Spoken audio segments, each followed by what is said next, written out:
What happens when a billionaire underestimates a black housekeeper? He loses everything. It all began with a missing diamond bracelet and ended with a viral live stream, a prison sentence, and the fall of one of the most powerful CEOs in America. She wasn't rich, she wasn't famous, but she was always watching, and she was smart. Smart enough to take down a corrupt empire from the inside. This isn't a story about cleaning houses. It's a story about sweeping away injustice. This is the maid who took down a billionaire. And once you find out how she did it, you'll never underestimate the quiet ones again. Monica, I need you to empty your pockets, now! The voice of William Richard sliced through the silence of the mansion like a blade. At 62, the real estate tycoon stood at the kitchen door, blocking the only way out, glaring at the housekeeper who had worked for him for the past 8 months. Monica Thompson, a 35-year-old black woman, paused, drying her hands on a dish towel, then slowly turned around. Her eyes met his, not with the panic William expected, but with a disturbing calm, like she had seen this moment coming. "Is there a problem, Mr. Richard?" Her tone remained professionally polite, but there was something different, a quiet firmness William had never noticed before. "My wife says her diamond bracelet is missing, from the bedroom." "It's worth over $15,000, he said, folding his arms, letting the accusation hang heavy in the air. "You were the only one cleaning there today." William Richard had built his real estate empire on the assumption that people like Monica were predictable, easy to intimidate, easy to silence. Throughout his career, he'd fired dozens of black employees under similar accusations, forcing them to walk away quietly, afraid of lawsuits, blacklisting, or ruining their work history. Monica nodded slowly, as if processing new information, but her fingers didn't shake as she neatly folded the dish towel. "And you immediately thought of me." "Interesting. Let's not make this harder than it has to be," William said, slipping into the condescending tone he used in business deals. "I know you've got a daughter to support. Times are tough. Maybe you just mistook something that wasn't yours." Then Monica did something no one expected. She smiled. Not the nervous, apologetic smile of someone cornered, but the smile of someone who had just had their suspicions confirmed, Mr. Richard, she said, pulling her phone from her pocket with deliberate slowness. "Before I turn out my pockets, why don't we call the police? I'm sure they'd love to investigate a $15,000 theft." William hesitated. Something about Monica's demeanor didn't fit the script he'd imagined. A guilty maid was supposed to beg, plead, deny, not suggest police involvement with the confidence of a seasoned attorney. For 8 months, Monica had been watching William. She'd noticed how he spoke to the Latino gardener, how he dismissed the black pharmacist who delivered his prescriptions, how his eyes always brimmed with disdain around people like her. She'd overheard his calls complaining about lazy welfare leeches and spouting off theories about inherited criminality.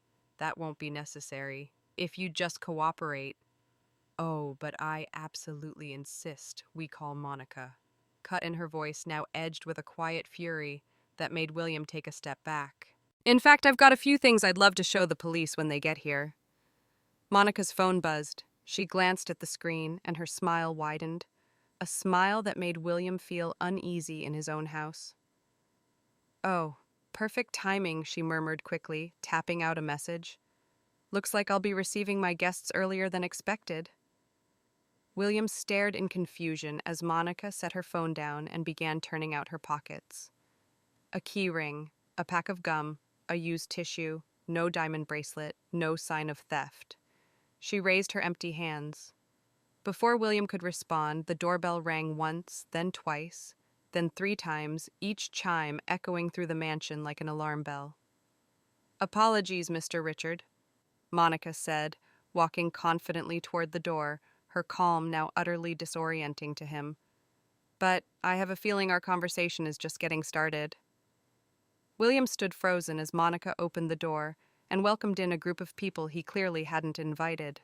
3 black women, each of different ages, settled with ease onto his expensive Italian leather couch. A sharply dressed man in a suit began laying out papers on the coffee table. "What the hell is going on?" William barked, his voice bouncing off the gallery of expensive paintings. "Monica, who are these people? How did they get into my house? Mr. Richard, Monica replied, her voice steady and commanding in a way that chilled him. This is Mrs. Johnson. She worked for you 2 years ago. Mrs. Williams lasted only 6 months, and Mrs. Davis cleaned this house for 4 years before being accused of stealing a ring that was later found in your wife's car. William felt the blood drain from his face. Those faces! He vaguely remembered them. All women he'd fired under suspicion of theft. Each left his house in disgrace, no references, no second chances, their reputations destroyed. And this, Monica gestured toward the man in the suit, is Dr. Michael Roberts, a labor rights and racial discrimination attorney. Dr. Roberts stood and offered a handshake. William didn't take it. Mr. Richard, the attorney, began. Over the past 8 months, my client, Ms. Monica Thompson, has carefully documented repeated instances of racial discrimination and false accusations directed at Black domestic workers in your home. This is ridiculous, William shouted, his face flushing red. I have every right to protect my property if something goes missing and only a few people had access. Then obviously, what Monica cut in her voice now, carrying the weight of restrained fury. William stepped back. Obviously, Black women like us are natural-born thieves, that we don't deserve trust, that our families, our needs, our dignity are automatically suspicious. Mrs. Johnson, around 60, spoke for the first time. You accused me of stealing $500 from your office. You said I was typical of my kind and that I should know my place. I lost my job. My reputation, almost lost my home. No one would hire me. A week later, you found the money. William stammered, I found it in my coat pocket. But you never called, Mrs. Johnson finished. No apology, no attempt to make things right. Monica walked over to the window, gazing out over the perfectly manicured garden. For 8 months, she hadn't just been a maid, she'd been an undercover investigator. The truth was, Monica had a degree in investigative journalism. She once worked for a local paper until she was laid off after beginning a series on racial bias among Seattle's elite. Financially desperate, she'd taken the housekeeper job as a survival move and soon discovered William Richard was the exact type of man she used to expose in her reporting. Do you know what first caught my attention, Mr. Richard? She turned eyes sharp with purpose, and William suddenly felt like a rat backed into a corner. It was when I overheard you telling your lawyer that getting rid of colored folks was easy, all you needed was a scapegoat. William swallowed hard. He vaguely remembered that call. Or maybe it was when I heard you tell your accountant that those mysterious losses were a convenient excuse to fire people and, I quote, keep them away from decent families. Dr. Roberts opened a folder and began spreading documents across the table. We have records of at least 12 Black women dismissed under baseless theft accusations over the past 5 years. You people can't prove anything. William tried to regain control, but his voice cracked with weakness. Actually, we can. Monica smiled, pulling out her phone again. For example, that conversation from 3 weeks ago when you told your wife you'd hired someone who looked suspicious enough to blame when something went missing. A recording crackled to life and William's own voice filled the room. That Monica girl's perfect. You can just tell she'd steal if she had the chance. When we need a scapegoat, she's ideal. Those people always got a cousin or somebody who needs money. The room went dead silent. William looked around. Every woman in the room stared at him with the same expression, not shock, not outrage, but the heavy, exhausted weight of having been underestimated and disrespected for years. But my wife's bracelet is still missing, he sputtered. You can't deny that. Monica stepped calmly toward the fireplace, reached behind a framed wedding photo, and pulled out a sparkling diamond bracelet. Right where your wife left it, she said flatly. Behind the photo. She took it off last night before her bath and forgot. I found it this morning while cleaning. But I wanted to see just how far your imagination and your racism would take you. William's legs went weak. For 8 months, he had completely underestimated the woman he'd dismissed as just another Black maid. Now she stood before him fully in control, not just of the room but of the narrative.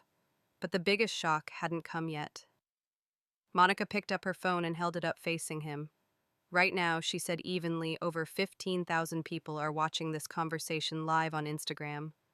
Every word you just said about getting rid of colored folks is being broadcast in real time. The number ticked up 16,000, 18,000, 22,000. Comments flooded the screen, most demanding justice, calling out William by name. My followers. Monica continued calmly, are mostly journalists, advocates, and people who care about systemic injustice. They know when a story matters. William lunged toward her, panic surging, but Attorney Roberts stood blocking his path. Mr. Richard, he said firmly, any attempt to interfere with this recording will be considered witness intimidation. You've destroyed my reputation, William roared. 20 years of building my name, my relationships, my company, and you ruin it all in one afternoon. No, Monica said quietly. You destroyed your reputation with years of prejudice, cruelty, and abuse. I just documented it. Mrs. Johnson stepped forward, holding an envelope. Monica helped me file a lawsuit against you not just for unlawful termination, but for emotional distress, defamation, and racial discrimination. We're all suing, added Mrs. Williams. Monica taught us our rights, connected us with legal counsel, and collected evidence we didn't even know existed. William looked around his home, once a symbol of status and power, now filled with people, paperwork, witnesses, and a live stream camera broadcasting everything to tens of thousands. His phone buzzed nonstop texts from business partners, golf club members, socialites.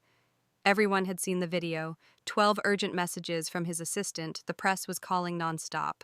Richard Properties is already hemorrhaging contracts, Monica said, glancing at a notification. 3 major deals canceled just this morning. Amazing how fast people turn when the truth comes out. And in that moment, William finally understood Monica's offer to call the police hadn't been a spur-of-the-moment decision. It was the final move in a plan that had been unfolding for 8 months. Under the unflinching gaze of the very women he'd once humiliated, he saw the full picture. This wasn't revenge from a housekeeper, it was strategy from a journalist. A journalist who had used his own arrogance, racism, and carelessness to build an airtight case. And what terrified him most was this. If Monica had planned this far ahead, what else did she know? Turn that damn live stream off, he screamed, lunging again. But once more, Attorney Roberts blocked him. Any attempt to interfere, he said calmly, will be viewed as witness intimidation. On screen, the viewer count crossed 30,000. Monica watched William unravel with a precision that was almost clinical. For 8 months, she had studied him, every reaction, every tactic he used when cornered. You don't understand, William shouted, face flushed with rage. I'm William Richard. I built half this damn city. And you people, what are you even supposed to be? What are we? Monica echoed, voice razor sharp. Just a bunch of difficult black women who don't know our place. Keep talking, Mr. Richard. There are 35,000 people listening now. William tried to retreat, but his phone wouldn't stop buzzing. His assistant was calling, news stations were texting, stock prices were plummeting. His voice cracked as he shifted gears. Monica, we can fix this. Peacefully. What do you want, $50,000, $100,000 each? The silence that followed hit harder than any scream. The women exchanged stunned glances, almost laughing in disbelief. You still don't get it, Mrs. Johnson muttered. Monica calmly reached into her bag and pulled out a thick folder. Mr. Richard, she said evenly, over the past 8 months, I've recorded more than just your racist rants. I've also gathered proof of your questionable business practices. She spread photos across the table. William immediately recognized them, shots of him handing envelopes to city inspectors, forged safety certificates, shady government contracts. How did you get these? He stammered. Monica let out a cold laugh. Remember when I told you I worked weekends to pay for my daughter's tuition? She graduated 5 years ago. Those weekends I was following you to your so-called private meetings. Dr. Roberts opened another file. We have bank statements, bribery transcripts, and proof of fraudulent activity across at least 12 public projects in the last 3 years. William collapsed into a chair, burying his face in his hands. You spied on me for 8 months, posed as a maid, just to destroy me. Not to destroy. Monica corrected her tone, calm, professorial. To expose. Small difference, but an important one. Her phone rang. She answered, put it on speaker. Monica here. Monica, this is Rebecca Chun from the Seattle Herald. We just confirmed your investigative piece has won the Pulitzer. Could we schedule an interview? That's wonderful, Rebecca. I've got plenty of material to share. One call led to another: CNN, the Washington Post, NBC News, each one driving another nail into William's public coffin. As she gently packed the documents back into her bag, Monica looked up at him and said, "You know what the real irony is, Mr. Richard? If you had treated me with just a shred of basic human decency, none of this would have happened. I only wanted to earn an honest living and provide for my family. But you couldn't see past my skin color." On her phone screen, the live stream ticked past 50,000 viewers. The comment section exploded. "Finally, justice. This man is disgusting. Monica is a hero." Slumped and broken, William still managed one final outburst. "I'll sue all of you for defamation, invasion of privacy, conspiracy." Attorney Roberts cut him off with a smirk. "With what lawyer the 5 firms you usually retain have all withdrawn due to conflict of interest?" Monica smiled gently. "And with what money, based on my calculations between the lawsuits, the criminal investigations and investors pulling out Richard properties will be bankrupt in 6 months." Just then the doorbell rang again.